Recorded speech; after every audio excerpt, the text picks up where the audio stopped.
here's the building as it appeared around that time. And, you know, when this photograph was taken, it was considered one of the world's most photographed structures, one of the most famous warehouses in the world. But I wanted to show you some pictures. These are actually crime scene photographs taken by the FBI and some by the Dallas Police Department. But let's take a look at the ground floor.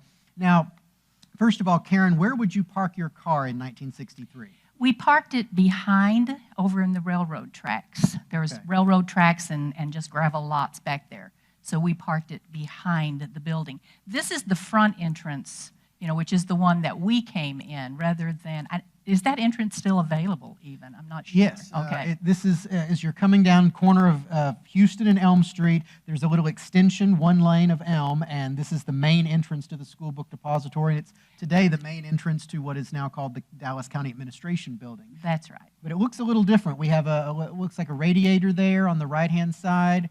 And then on the left is something you really don't see much of anymore. That's a cigarette machine, which was, I'm sure, very popular in the early 1960s. So you would walk in the building. This was how all the employees came in. You wouldn't go through the loading dock on the back side? We didn't. We didn't. We came through the front. Okay. And then we're going to turn now to our right. And so this is the other side. You can see in the bottom right-hand corner, the other side of that cigarette machine. And then what are we looking at here, this staircase? The stairway, this was what we would take to go up to the second floor, which was where I worked at Southwestern. Okay. I believe there was an elevator there, but I think I usually took the stairs. Was there an elevator? Yeah, I think, are we talking about that doorway that's right there? Yes. There's an elevator in there? Right. Okay. And here is Southwestern Publishing. This is Right. your office on the second floor. This is my office. I remember it well. Tell us what we're looking at here and any equipment that you see that maybe we wouldn't recognize today. Well, first of all, you see a whole big stack of file cabinets there.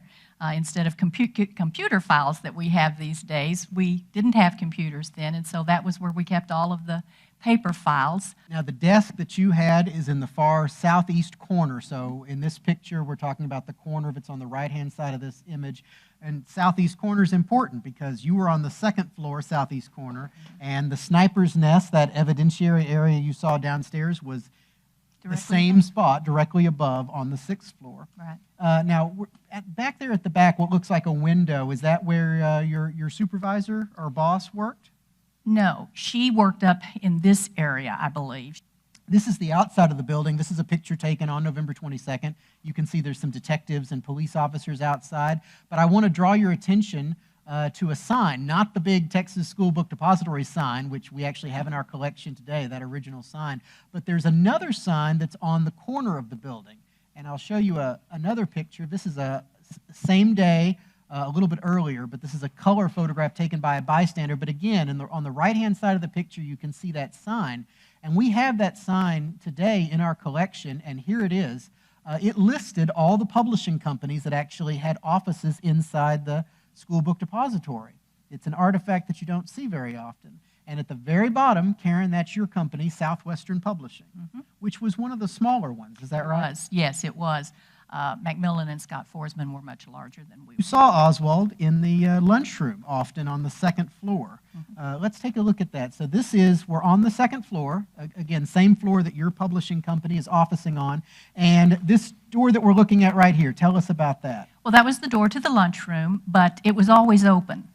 We never had to open that door. It's interesting to me that you have a picture of it closed because I've never seen it closed. The door stayed open and we would go in there for our lunches. Okay, and so now walking through that door, now we're on the other side. You can see that door through the open door there. And so this is the lunchroom. Right. Okay, and there's a candy machine there right inside the entrance, and there's a mirrored surface on that candy machine. If you look really closely, you can actually see a Coke machine reflected in the glass of that candy machine, and that's an important Coke machine because that's where Lee Harvey Oswald was seen, right, standing at that Coke machine right after the assassination within about 90 seconds of the last shot being fired. But I wanted to show you that bank of chairs there that's showing on the left side of that picture. That's where Lee always sat to have lunch, and Lee always sat by himself. I know that he had a good friend. Okay, there it's on the right. The ladies in our group, we always sat in the very back end there that's sitting across. We always sat there for lunch, and Lee always sat here on the right. So they took us to the sixth floor.